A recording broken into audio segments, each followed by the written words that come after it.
Hello everyone, welcome back. Today I'm going to talk to you guys a little bit about grappling with regards to medieval combat. Over the last 16 years that I've been fighting, I have entered into a few tournaments where full grappling was allowed. Two chucks tournaments, Empire Medieval Pursuits, great organizations. I've also have done unofficial practices where grappling was involved, so I managed to learn a few things. Now, usually when you're doing practices or tournaments where grappling is involved, you're using gauntlets because you're gonna be using weapons that you can hold with two hands, or you can go one-handed, or you can switch out to different types of weapons. So for that reason, we typically don't use half gauntlets, because if you have a half gauntlet and you get hit, I mean, your finger's going to get broken. With regards to gauntlets, right, the gauntlet, in order for it to be safe, right, it has to completely wrap around the hand, right, so that it makes contact with the wood. So if this was to get hit, right, what's happening is the gauntlet is hitting the wood before it has a chance to crush down on my hand. So that's a critical safety component. Okay, the gauntlet has to make contact with the handle so it does not crush your hand. And you don't need a heavy club. I mean, if you have finger gauntlets that don't wrap around all the way, what's going to happen is if you get hit, there's a good chance your bones, that those fingers are going to get broken. Okay, so don't play around with your hands. Fingers, they break easy, and then they don't heal easy. Okay, a lot of times when they heal crooked, so you don't want to get your fingers broken. You need gauntlets that wrap around completely. Okay, that's something that I take pretty seriously when I'm fighting. Okay, so let's talk a little bit about the type of tournaments I've done. I've done tournaments where we were calibrated for mail. I've done tournaments where we were calibrated for full plate armor. And I've also done tournaments, practices where where grappling was allowed, but we were not calibrated for any armor, right? So it was unarmed. Okay, so one of the things, let's talk about when you're using gauntlets. Okay, all right. So let's say I'm using a great sword like this, and I have this, let's say, in my back. Okay, so if we get into a grappling situation, so let's say we get into a grappling situation, right? And I decide that this weapon is not so easy to use anymore because I'm in close. Okay, while you're in the middle of fighting with somebody, it is not so easy to switch to another weapon. Okay? It seems easy when you're not in armor, when you're not wearing in gauntlets, but if this thing is in a sheath back here, it is not so easy to pull it out if I'm wearing armor and I have a gauntlet on. I mean, it's not that it's impossible. It just takes longer. Okay, so normally you could switch out weapons pretty quickly. All right, you can switch to a shorter weapon pretty quickly if you don't have gauntlets on. If you've got gauntlets on, it slows it down. It slows it down enough that you can get hit, or you can get caught up in a lock. Basically, you can lose the fight. Okay, so it slows you down enough that it is not easy to switch from one weapon to another while you're in a fight, the way that you would be able to do so if you were not wearing any armor, if you were not wearing gauntlets. Okay, so let's talk a little bit about half swording, because it's a very popular topic that people often talk about. Okay, so half swording is one of those things that I've only been able to execute it effectively against people that I probably would have been able to beat anyway with some other technique if I had not used it. Okay, so if I'm going up against somebody that's good, that's competent, it's not an easy technique to use, because what happens if I get into a half swording position where I'm trying to, they're aware of what I'm doing, they know where I'm trying to go. When you're half swording, right? I'll do it on this side so you can see. It's not as fast, right? Right? If you're moving around, you're trying to do these things, right? It's not as fast as if you got the weapon here and you're attacking to that side, here. The tip is moving a lot faster than if you get into a half swording position where you're trying to use this as a short spear. Okay, so that's one of the that's the practicality of half swording as I have found it through practical fighting. Okay, if I have a weapon, it's just a lot faster to use this the way it was meant to be used, which is holding it by the handle and striking with the striking surface. Okay, same deal goes with this. Right? So this is a much better. If you're gonna have gauntlets, this is a much better weapon to have. The benefit of the greatsword, it gives you a much longer striking surface, whereas here it concentrates everything at the tip. But I have found that simply because you can have your hands a little bit further, okay, this allows you effective half swording in the sense that, okay, with this, if I half sword, I now have a very short blade, and I have that in my way, okay. Whereas with a poleaxe, okay, I have a much longer grip. That's the striking surface, right? And with this, I can bring my hands together to make a strike. I can shorten them up, right? Come in like this, strike. So you can see how I can slide my hands back and forth, and strike, thrust. So this is a much better weapon. Now, I mean, I guess I'm sort of stating the obvious, but all I'm saying is that half swording with a sword is a, I think that it's a very glamorous type of technique. I think it's something that occasionally would have been used. The way I see half swording really being used, okay, if I'm actually on the battlefield, right? Where there's no such thing as a fair fight. If my buddy over there has somebody in a chokehold and he's got, let's say, a helmet on, basically while my buddy's holding him, I come in, I place my tip under his helmet over here, and basically thrust into his neck while he's being held down. Okay, so I think that is probably a more practical use of half swording, or if somebody's on the ground already, being kicked by somebody else, I can kind of half sword this into his groin. Okay, so again, that's a, because that makes sense, right? If somebody's on the ground, somebody's already holding him down, well, why sit here?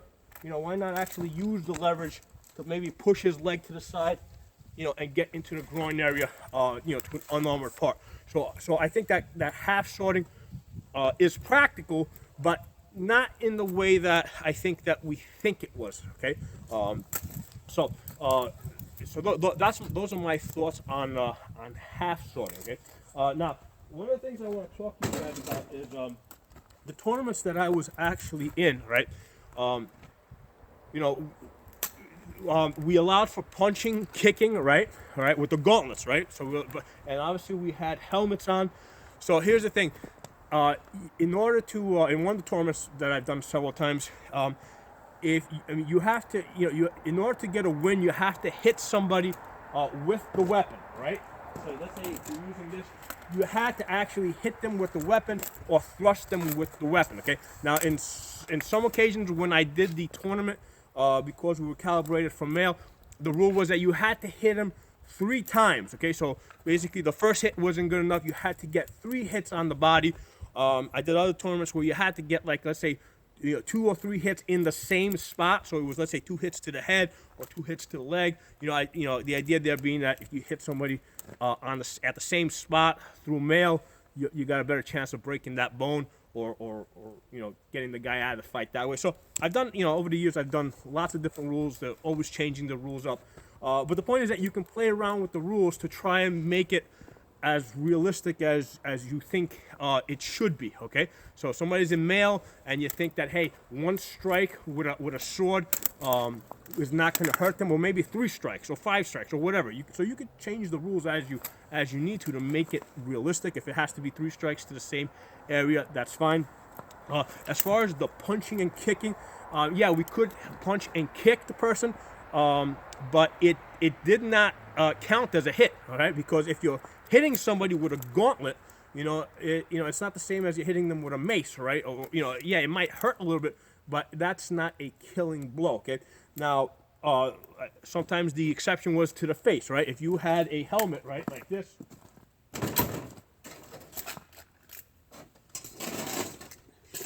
right? So this helmet over here has a ball grill, okay? But in some of the tournaments, it was assumed that this was an open face helmet, and there was no ball grill over here. So if you punch somebody in the face with the gauntlet, that was a killing blow, okay? On several occasions when I did the tournament, right, most of the kills that I actually got was with the weapon, okay? I tried to avoid the actual grappling where I could, just because it's exhausting, okay? Because remember, after you beat that guy, 10 minutes later, you gotta go fight somebody else, okay? So one of my thoughts when entering into a tournament where grappling is allowed, I want to avoid the grappling as much as possible. I want to kill the person with the weapon with as little effort as possible, and then move on to the next person, okay? So in almost all the cases where I got into a grappling match, okay, the way it usually ended up, okay, is let's say we got into a grappling match.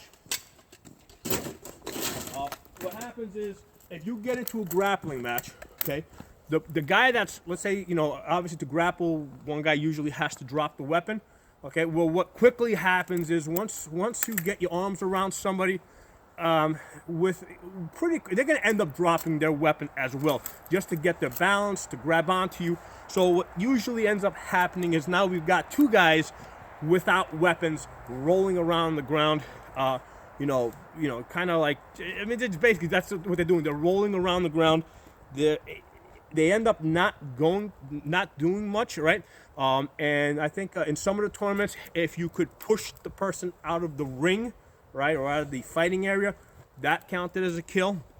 The other scenario that happened was that if you could get to one of the weapons, right? So if you got two guys rolling around the ground, one guy gets free, gets to, rolls off, gets to a weapon, and now all of a sudden you got the other guy that's still getting up and then strikes a killing blow, okay? So wherever that might be, if it's a tournament where we're calibrated for male, let's say he hits him right over the head because, we're calibrating for a 2-pound Norman nasal helm, or if it's a tournament where we're calibrating for plate armor, thrust them in the face or thrust them in an armpit or whatever. But the point is that person gets up, gets to a weapon while the other person is trying to get up, or is trying to figure out which direction he's supposed to be fighting in. The person that gets to the weapon strikes him in an unarmored part. That's the other way that the grappling tournaments often end up. Now the third way, and this has actually happened to me on several occasions, okay, the rule in these tournaments is if you manage to rip off your opponent's helmet, he's automatically disqualified. Okay, so here's the thing to understand with helmets.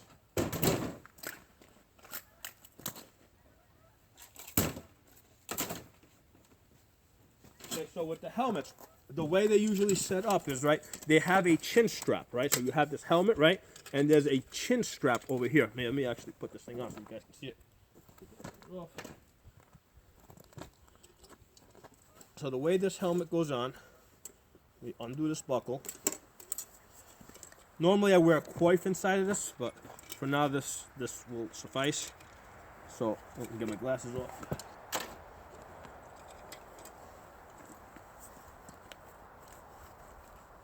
Okay, so I got this on, and the way this works, right, is I take this chin strap here and I tighten this up, okay? So this chin strap over here that I tighten up over here is what's holding this helmet on my head.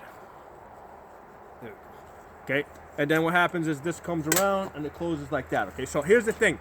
With these type of straps, right, if you grab somebody, right, you get them into a headlock, what happens is, because these helmets are designed to basically, these helmets are designed so that the chin strap is pulling the helmet down on your head.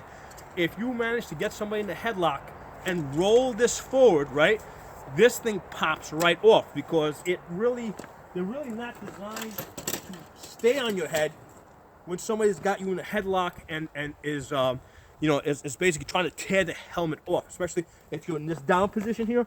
The helmet just rolls off like that, okay? So on several occasions, the way I won a particular bout was I was grappling with somebody, I got him into a headlock, and basically I just pulled the helmet off, and that's an automatic win because we've got gauntlets on, right?